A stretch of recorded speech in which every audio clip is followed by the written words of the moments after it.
What's happening, YouTube? It's K-Mega405 live from the 405. Well, I'm just your regular gamer talking to the intelligent gamers out there.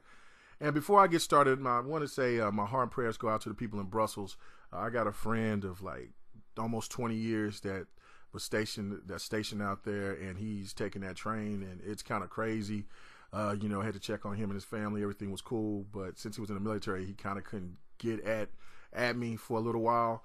But it's just crazy that just to think that you would go to work or just doing your everyday thing, and then all of a sudden you lose your life. You know, people just lose their life, just innocence harmed because of some kind of crazy terrorist plot. You know, just to prove a point. It's just bizarre to me. It's really crazy. But you know, like I said, my heart and prayers go out to those people out there. But on to my video. Now I get into a lot of discussions or debates with Jabari. A lot of people call him King Pony or whatever, and even with a lot of people from his crew, the council. And it's, you know, it's just healthy debates. We don't call each other names or anything like that. There's a couple of them that likes to get rowdy and want to act like children, but for the most part, me and Jabari just have a debate. And you know, you gotta admire the dude's love for PlayStation. I mean, he's diehard PlayStation. There's nothing wrong with that. But I just think that he's misguided sometimes, and I think sometimes that he don't even believe some of his own rhetoric. But I could be completely wrong. But our main topic was about, there was two games that was coming to the backwards capability PlayStation, and it was Bully, and it was I think it was Manhunt 2. Love Manhunt 2. See, that's a game that PlayStation should definitely reboot and bring back. But regardless, the point of it was that, you know, the game was like $10, $12 for PlayStation 2 games. And I was like, that is crazy.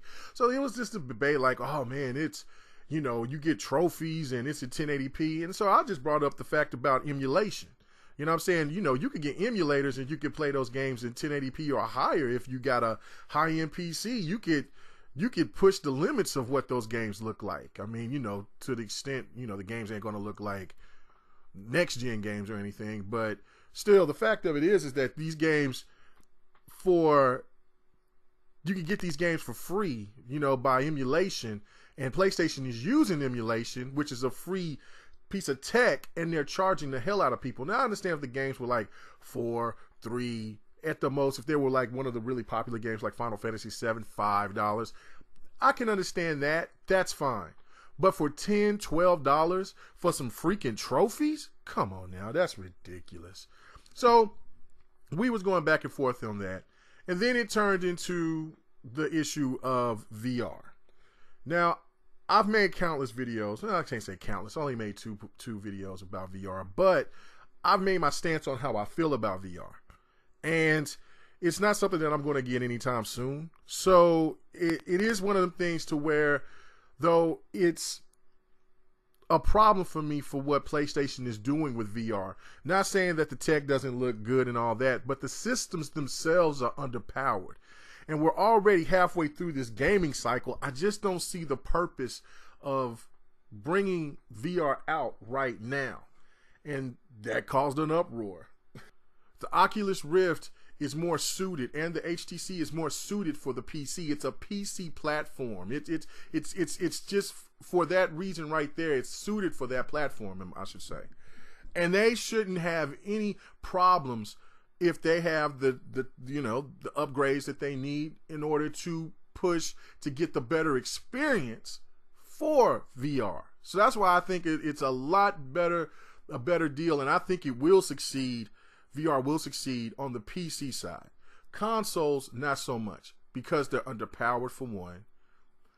The consoles are not going to be here that much longer before we get the new iterations. So why now? Only thing I can think of is that PlayStation is just thirsty as hell. They put in a lot of money behind it. And to me, instead of waiting, doing all the tests, getting everything right, and getting a real controller for their VR headset, they're going to give you some old tech from back that failed back when it was on the PlayStation 3. That is foul. That's not taking gaming to the next frontier. That's holding us back. Look, if you're old enough to know the Virtual Boy from what Nintendo did, which was Nintendo's biggest failure, it set virtual reality back 20 plus years. Nobody didn't talk about virtual reality until just the last 3 or 4 years. Maybe you could say 5 at the most. But the Virtual Boy crushed it. It killed it. It killed virtual reality. PlayStation is going in that same path, in my opinion, not because the tech was as bad as what Nintendo did. It's just because they're too thirsty, man. They're too hungry. They should wait.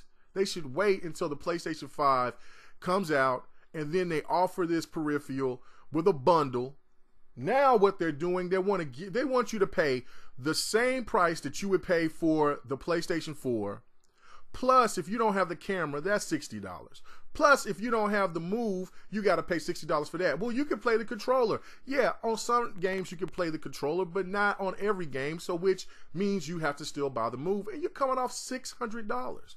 Now, today it's been confirmed that Digital Foundry is saying that that upgradable PlayStation is true. Okay? Nothing wrong with that.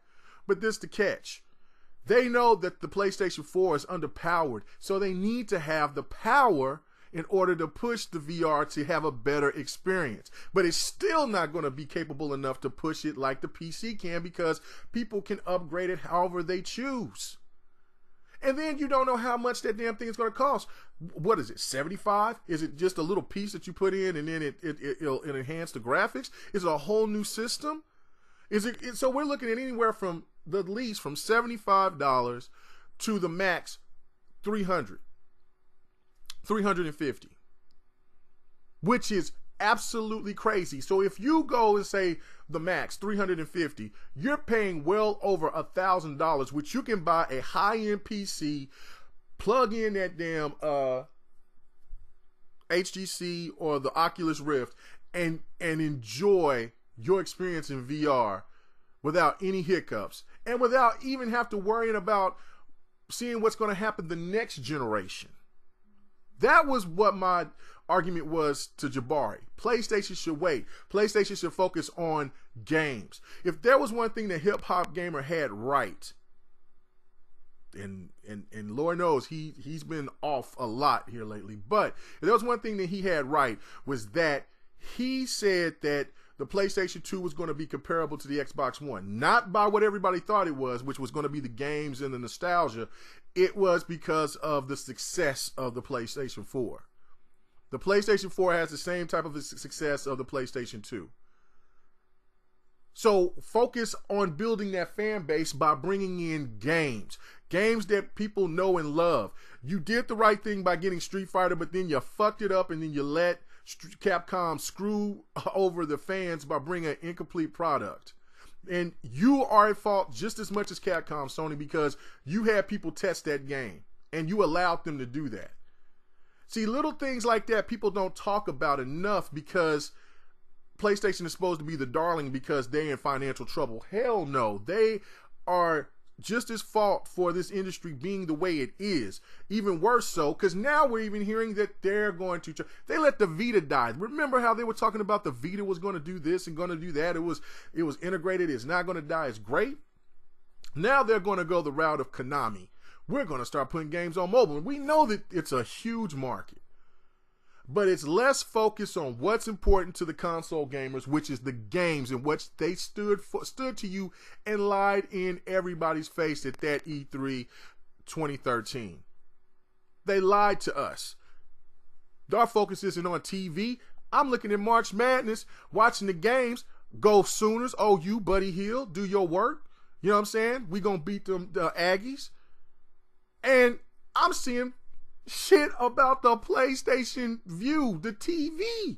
What? No, this is supposed to be for the gamers, for the players. How many logans and slogans that they have changed in the last 3 years, man? This is ridiculous. Wake up, man. You know, that's just the point that I want to make, man. This VR thing, if PlayStation don't get it right, it could set VR back for the consoles for another couple of generations. And I don't want to see that, because as much as I'm not all that concerned for VR, I still want that new tech to be available for gamers for the future. Because hell, I'll eventually get one day, not anytime soon. I just feel that PlayStation should focus on what they promised instead of trying to bring in something that should come next generation. And while on that subject about VR and you're talking about bricks and power and all this mess, have you seen all the wires to that damn thing? It looked like you're getting hooked up to an EKG machine. Lord have mercy. I don't get it. I don't know. Leave your comments at the bottom. Do you think I'm right? Do you think I'm off base? Do you think VR is going to succeed on the consoles? Peace. Yeah. Will I see you on the way down? Yeah.